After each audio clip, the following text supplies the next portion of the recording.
Jay here for Stretford, Paddock. This is it. This is the big one. Manchester United travelling to St James's Park in the Premier League against Newcastle. Joining me, as always, is Mr. Joe Smith. Joe, how are we? I'm all right. It's not been a happy hunting ground, though, for United in recent seasons, not, has it, has it? St James's Park. So I think this is a big game for many reasons. You're forgetting that it wasn't a happy hunting ground pre-Michael Carrick as manager. True. And everything post or during Michael Carrick as manager is mint. Yeah, that's true. So we've got nothing to worry about because we're a different beast this time round. Yeah, we're going to get into all that. Make sure you are hitting like, share and subscribe.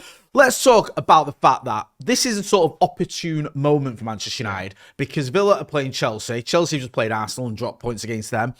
Villa have been a bit up and down of late, shall we say.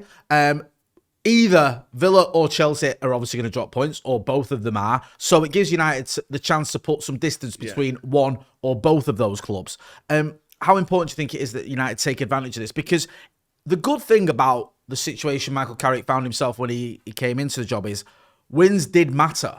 You remember that time under Van Gaal where we were sixth forever? Yeah. We just won and we lost, or we won, we lost. It didn't matter. You just stayed sixth. Wins are getting us up the table. And I think, despite what we hope, third is probably the ceiling, but winning these matches does count. Obviously, all this counts, but does help put that bit of distance between us and the chasing pack. So how much do you think this matters now for us to try and do that? Yeah, for ages, this whole season, we're in that conversation of like, we're 3 points off fourth, and then someone would come along and tap me on the shoulder and go, yes, but we're also 3 points off 14th. Yeah. And there was that massive cluster of basically like 10 teams or 12 teams that with any 3-game winning run would go from 12th, 13th up to 4th or 5th. Yeah. That was the case for a very long time. And for the first time this season, we have a little bit of distance between us and the Europa League places. We're currently 6 points clear of Chelsea, which is very nice. And obviously our goal difference at the moment is 4 behind them. So, that is kind of relatively level, depending on, what happens in the next few games. There's a gap there now. If they drop points to Villa, obviously a draw would be great. Both teams dropping 2 points. That can go up to 8 points or 9 points if they lose that game. That, for the first time, would be we're real favourites to get top 4 now. That's a big little lead that we've got there because, now going back from where we are now to sort of 13th, 14th, we're looking at 16 points. Yeah. All of a sudden, things have stretched a little bit and United are in that sort of leading pack. If we can win this game against Newcastle, which again, as we said before, isn't something we do very often, for the first time this season, there's actually going to be clear daylight between us and the sort of Europa League teams, which is obviously absolutely massive. So this is a huge game for many reasons, but just strictly sort of football on the pitch, kind of table changing stuff. This is a really big opportunity for this for United to basically, I'm not going to say cement Champions League football, but kind of put one foot there almost. Yeah, it's great as well the fact that the conversation is now fully Champions League. Yeah, because a couple of months ago it was Europe. And it was Europa League or possibly Champions League. Now it's like, look, it feels like it's Champions League or bust, doesn't it? Yeah. For Michael Carrick and for Manchester United right now, because the run we're on, where we are in the league, the points we've accumulated, it's like anything less than Champions League would be just not catastrophic, but be massively disappointing. Whereas a few months ago, you might have gone, well, look, we finished 15th last season. If we finish 6th this season, that's progress, and then we can build on it the following campaign. But you want to be in the Champions League next season. Yeah.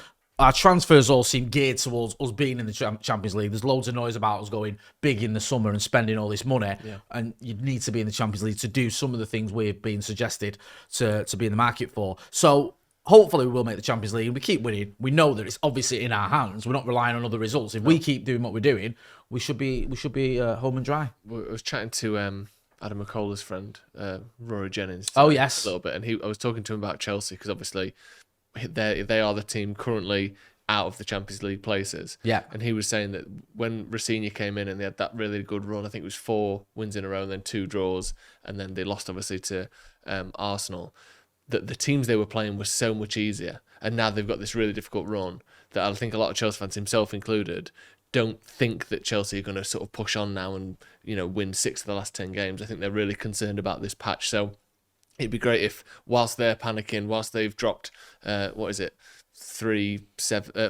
points in the last 3 games already, if if United can capitalise on that, I think it really will sort of, stick the boot into their kind of confidence as well. So it's a massive game. Yeah, because there's no pedigree there, is there, with Liam Rosenior? No. Like, we don't know. He might be really good, but there's nothing on his CV that makes you think he's the guy that's as a player or a coach to get you Champions League football. He's kind of got it. I know Roy was dead against him because he feels like he's just been appointed because of his connections to the owners. Yeah. So we'll have to wait and see what happens there. But there's every chance that they just, not unravel, but they just flat to deceive, shall we say, and don't move up the table. And long may that continue. Let's talk about one of our favourite topics. One of the best. Bruno Fernandes. Talk about him as much as we can. Because he's as just... much as we can. Look, he's been mint since he arrived at Manchester United. There's always been a slight whispering campaign of, he's not as good as you think, by certain sections of the media, ex-players, pundits. Even some Manchester United fans have got on board with that. I never have, and I know you never have either. But certainly since he's been put back in the number 10 role as well, because obviously Ruben Amorim played him in the 6. Michael Carrick's moved him further up the pitch, put Kobbie Mainoo behind him, and Bruno's just playing as well as I've seen him play for a while. I mean, even when he's not amazing, he's still getting you goals and assists, and I think that's always the mark of a really good player. Yeah, he's just a production machine, isn't he? And I think with obviously a player like Kevin De Bruyne leaving the Premier League and and his career coming to an end, I think as well with the changing style of football where so many teams, especially the top teams, look at Man City. If Haaland isn't scoring, no one is. You look at Arsenal, no one is. You look at Liverpool, they've had, I think Ekitike's got a decent number of goals, but they aren't being created through the middle like United tend to do. Bruno Fernandes is almost the last of a dying breed. Yeah. Like when you look at players in his position over the age of 28, 29, he's one of the few world-class players left. Like, players don't really play like him anymore. And I don't think it's because he plays an outdated style. I think it's because we've now had enough time of players coming through in these as system players. The youngsters, the young generation, don't play like he does anymore. They don't have that creativity, that freedom, that expression, that world-class, just sort of, I would say, genius level creativity and output. And I think hopefully there will be another sort of spate of them. But he's got almost double the number of assists as the second highest at the moment. He's got 13, and then we've got Haaland and Cherki both on 7. He's not quite on pace, but he's in the sort of running to break the all-time Premier League record, which is 20 assists in a season. 10 games left to get 7. But even maybe more pertinently for United, he's well within the reach of United's all-time record in the Premier League. I think it's David Beckham at the moment in the 99-2000 season, which I think at the time was broke all sorts of records. Is that the season where we won the title by yeah, Christmas? I think it was the first time we'd ever got 90 points. I think it might still be our most ever points in a season. And Beckham in that season got 15 league assists. Obviously, Bruno only 2 behind that now. So that record is well within his reach. Here's a question for you, though. Currently in the number 1 position is David Beckham with 15. Yep. Who do you think is second? Bruno in third. The way you're asking this question makes me think it's surprising. It's a surprising answer. Because I was going to say Giggs, but the way you've worded it there makes you go, who do you think is second? Like, I'd be pretty shocked. Well, if you're watching at home, pause the video now and get your comment in who you think it is, and then press play. So in second would obviously be 14. Yeah, 14 I think it's 14. It might be 13 actually. 13 or 14 assists in a season. Do you want the year? Yeah, go on. 2010-11. 2010-11. I'm going to go Wayne Rooney. Nani. Yeah. Oh. He's our player of the year that year as well, wasn't he? Got, I think it was 33 assists in his first 100 Premier League games, which is one of the best assist starts to a career in Premier League history. Certainly when he first came in, his productivity was unbelievable in terms of assists, and at the moment it holds the second. Do you know what? Hopefully Bruno. I ignored my own advice as well, because the way you'd worded it made me think it was surprising. And then I went with Wayne Rooney. It was, you know what I mean? Most predictable choice. Not going to be Giggs. It'll be someone surprising, someone crap, like arguably the greatest player ever. It'll be him. There you go. There you go. No one will suspect that. See, that's where my ball knowledge comes in. It was almost a sort of quintuple bluff, wasn't it? You sort of double, triple, quadruple bluffed yourself so much. Because you said 10-11, I just thought, Rooney. Straight away, I couldn't help myself. But no, Nani makes a lot of sense. And that was impressive because he had that record, didn't he? Like his first 100 games or whatever it was compared to Cristiano Ronaldo's. Yeah. His record was much better. Double the amount of assists. And then Ronaldo just kicked on and became arguably again the greatest player ever. Yeah. And Nani sort of somewhat flat to deceive a little bit, but obviously there was a lot of good points as well, and his show reel is just unreal, isn't it? Amazing. Unbelievable. Get your phone out, son. Oh, I've got Before we do predicted 11s, we want to remind you of something. Send in your pre-match predictions like this, 30 seconds on your phone or on your camera, whatever you want, to paddockmatchday@gmail.com. How do you think the game's going to go? There's been loads of really, really good ones recently, so keep that up if you've been sending them in. If you haven't and you feel a little bit inspired, please do send them in, paddockmatchday@gmail.com. The email address is in the description, and you'll be featured on tomorrow's watch-along, where it's going to be me, Jay, and Adam McCullough. Good stuff. Right, let's get into predicted 11s. This is the team you think Michael Carrick is going to pick for the trip to St James's Park. We're not sure on 1 or 2 injuries, but we'll let you explain yourself. Go on, you talk us through your team. So the question marks are Shaw, Maguire and Martinez. Yep. He kind of inferred that Maguire and Shaw might be ready. Yeah. And Martinez from the last press conference might be ready as well, but I've been a bit more cautious with him. So here's my team. I've gone Lomans in goal. Just, let's not talk about that. That's just obvious. I've gone with Shaw. I'm going to, Shaw and Maguire. I've brought them both back in.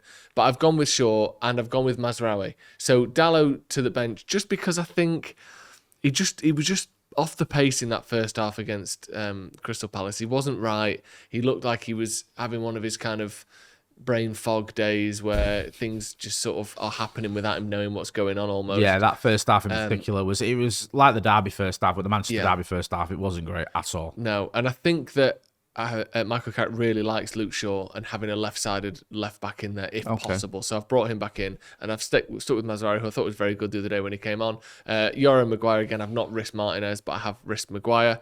Midfield 2, Mainu and Casemiro picks itself. Then I've gone back to the old favourite. I've gone with Ahmad on the right, Cunha on the left, Bruno in the 10 and then Burmo up front. The one that has started most of the games under Benjamin Sesko. Well, I've gone with the Jay Motti theory. The man Do you remember of the last hour? week when you were saying he's going to play Sesko at the weekend because he won't play him against Newcastle? Yeah. I believe you. Yeah. And presumably when we see your predicted 11, you've stuck to your guns. See, I've done 2 things, right? I remember saying that Sesko would start against Palace, and I was right. But I forgot that I said he wouldn't start. Can we see your team, please? You just reminded me that. I just thought I said he'd play against Crystal Palace. Right? I did say You forgot the crucial second I part. did say he'd rotate it. Yeah. However, just to try and get myself out of jail here with this one, because good memory there. I do think that the form Sesko's in, and the fact that he got the winner again, and the fact that Michael Carrick was absolutely waxing lyrical about him, just play him. And we haven't got a game for ages. I think it would be counterproductive to then put him back on the bench. There's a different almost feeling around that, isn't there? I get you. When he's been, someone's been on the bench consistently and they keep scoring and you don't start them. It's a lot different than if they're on the bench consistently, you do start them, then you drop them back to the bench. I feel like it might, after they played well and scored, I feel like it might sort of scupper his progression a little bit. So I'd keep him. I'm not just saying that because of what I said last time. I would, and I think Michael Carrick will. So go through my team. How come you've put Bruno out then rather than Cunha, rather than keeping Ahmad on the bench? Because I think there was a little hint from Michael Carrick after the Palace game that Ahmad could be back in for this game. Okay. I do feel that you have to shuffle it a little bit. I feel like we're not ready yet to play 2 games in 4 days, whatever it is. I thought that against West Ham, we looked a bit leggy. I even think against Crystal Palace, even though we played twice in 1 week and it was opposite ends of the week, even then we looked a little bit like they looked more up for it. And I think they'd played on the Thursday, which is amazing. But when you think you've got the same 11 players playing, they're not used to it. There's only so much you can do about that, or roughly the same 11 players playing. So in terms of the defence, I agree what you say about Diogo Dalot. I don't think he had one of his better games at all. But I was impressed with Mazraoui when he came on. I think he can play left back. And I think because there's a slight doubt over Luke Shaw, he might just say, look, just sit this one out. Mazraoui did well. He can start and play him on the left-hand side. Yeah. I also think as well, if you've got Ahmad, who's a left footer on the left, you can have a right-footed left back and still have a bit of width. Whereas with mine, I didn't want Shaw and Mazraoui and Cunha on the left. I agree with that. Drifted too much last and time. I think that Ahmad will help out when he can defensively. He did play wing back for a big chunk of this season under Ruben Amorim. Bruno and Mbeumo obviously don't need to say much about that. And just because of the form that Benjamin Sesko is in. I think he's at 6 in his last 7 or whatever it is. And I think only one of them was 7 in his last 8 now. Yeah, 7. He's on fire. I shouldn't have mentioned it enough. But yeah, he's absolutely on fire. So I've kept him in. Get involved in the chat in the comments. Let us know what you think about my team, about Joe's team. Do you agree with either of us? Do you disagree with both of us? Let us know who your 11 would be. Let's talk about Newcastle then. Yeah. Because Newcastle, one of those teams, right? They're not up there with the Leeds Uniteds and the Cities and the Scousers in terms of hatred, but they're not far off it. I don't like Newcastle. I don't like the fans. I don't like the manager. I don't like the players. I just don't like them. You don't like them, do you? No, I don't. I think I don't quite dislike them as much as you. I do think they're slightly above the neutrals of your Evertons and your Wolves and your, you know, just like who cares teams. There's a bit of something there. But I'm not too bothered. I do think though that they're following. Look at the pattern under Howe, and since they've become this team that can spend a bit more money, when they're not doing very well and then they're out of Europe, they have a really good Premier League season. Yeah. Then they get European football and they have a terrible Premier League season. Then last season they weren't in Europe and they had a really good season in the Premier League. Then this season they're in Europe and they're having a bad season Reminds again. me of a team now, no? Exactly. And the Newcastle are a perfect sort of prototype that we don't want to copy next season. Yeah. We have to look at teams like them and say, it's no coincidence. Like, look at Forest. I don't think it's going. I know they've had a lot of turmoil externally as well. But Newcastle haven't. No. I think that if they weren't in Europe this season, they'd probably have 8 or 9 more points in the league and they'd be fighting for Champions League again. Whereas instead, things sort of mount up. Like you look at their recent results, beat Everton, lost to Everton, sorry, beat Qarabag, lost to City, beat Qarabag, beat Villa, beat Tottenham. One was in the cup as well. But then they lost 3 in a row. And then, you know, they've had PSG as well, which they drew. But it's like winning in Europe, losing the league, and that's just, I think, roughly where their squad is at. They've got a couple of injuries as well. Guimaraes have been out for a while and will be out for a while. Voltemada's not trained for a week, I don't think. Basically, he probably won't play, but maybe on the bench. And then a couple of other injuries as well. I think. What's his name? Jacob Ramsey's injured, but you know, some players aren't that good anyway. So, but. They're just a team that, on their day, as we know, can be a nightmare to play against. Like, they can have these bad games, they can get beat 3-0, 4-0 away, and then they'll play Bayern Munich at home, and they will be fantastic. They've got them players, haven't they, that have got it in them. Yeah. Like, you'll be watching them, and you'll think, oh, these aren't that good. And then you'll play against them, and all of a sudden, Jacob Murphy turns into, like, Brian Robson. Yeah. And you're like, what's going on here? Yeah. How's that happened? Like, they have got players who can turn up and can do bits. And then they also, you know, they can look terrible at times as well. So I'm always wary Newcastle. Look, I know their fans sort of, I've been slagging them off, but their fans hate us and try and manufacture this mad rivalry, which isn't there, despite the fact that I don't like him. We're not like rivals with Newcastle. It's not like a derby type feeling, but there is a little bit of needle annoying, there. aren't they? They're just annoying. And yeah, I think you're right. I think this is a reminder for us as well of like why we need to strengthen in the summer if we are to get Champions League football. Because if we go into next season with a similar-ish squad as what we've got now, then there's a danger we do like we did with tonight. We end up flopping in Europe and flopping in the league as well, and just having the worst of both worlds. So we definitely need to strengthen, and I think Newcastle is a good reminder of that. And I saw Eddie Howe in his press conference, he was talking about how the record at St James's, which since he's arrived has been very good, ain't all that this season. And I think they've lost to Brentford and Everton at home, which, you know, disrespect to those two teams, but they're not like... I think they lost 3 in a row at home. Yeah, it's not great for them at home at all, which gives United an opportunity to put right some of the wrongs that we've done at St James's, because our record there over the last sort of 5 or 6 years has been pretty woeful. Yeah. With all that being said then, my friend, give us your score prediction. These are a proper turn up for the big games team. And did you watch them against Liverpool earlier in the season? It was right near the start. I didn't. I think I was at a bonfire thing or something. I don't know. I remember. Was this when the child scored for Liverpool, like the kid? Yeah. He was like 15 or whatever. Yeah. I remember. I was at some sort of bonfire thing. Well, in that game, I saw it on my phone. They were sensational, Newcastle. There's no chance on earth that they should have lost that game. Yeah. They had the first 35 minutes, they just blitzed Liverpool. Then they got a red card and were still the better team. Yeah. And somehow Liverpool won it in the last minute, which is kind of what led to the conversations about have Liverpool dropped off a bit because they didn't look anywhere near it. My worry is the Evertons, the Forests, the Palaces, the whoever that they lose to at home this season, they don't really care. But you're going to see proper, ready for it, up for it Newcastle tomorrow, partly because of the rivalry or perceived, the idea of a rivalry that we've mentioned, partly because rivalry. we're still Man United, whether we're a rival or a fake rival or not, we're still a big name at least the first half an hour, you have to be so on it. And because we've been so bad there, I'm going to predict a draw. I think it's going to be really tough. And you know what? I'd probably take a draw, to be honest. Yeah. With the fact that, like we said, at least one of Villa or Chelsea or both are dropping points, it's not the worst time in the world to draw. I'm going to say 2-2.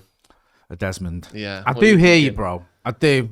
And you're so right about everything you've said there. And the weird thing is with Newcastle, I watched them at the Etihad a few weeks ago, probably about a week or 2 weeks ago, and they looked very good. Yeah. They were unlucky. Bernardo Silva should have had a red card, and Newcastle should have got something out of that game. 100%. They were pretty unlucky, to be honest with you. So you can't just dismiss them. I mean, they have got one or two players who just, I don't think are that good. But they've also got players who are pretty decent. So I'm tempted to agree with you. But for the sake of argument, Yeah, go on. I don't want to predict a loss. So to mix it up a bit, I'll go 4-3 United. Wow. Let's just Imagine. every mental game with loads of goals. That'd be great. You know what I mean? Everyone's grappling in the area for corners, because that's the new tactic in it. Just get corners. Don't get goals, get corners. Corners is that better is the than goals. tactic. That's what you want to do. You don't want to score. You want to get another corner. What's the matter with you? Yeah, it's just crazy, isn't it, the way football has gone of late. We are going to be here, like Joe said, for the watch along, and you can be part of it too. Reminder there to send us your score predictions to paddockmatchday@gmail.com. Go and check him out on the Sloppy Joe's podcast. Go and check out the merchandise as well. There's a link in the description for that. That's been Joe Smith. I've been Jay Motti. This has been a preview. Manchester United travelling to Newcastle in the Premier League. Thanks for watching.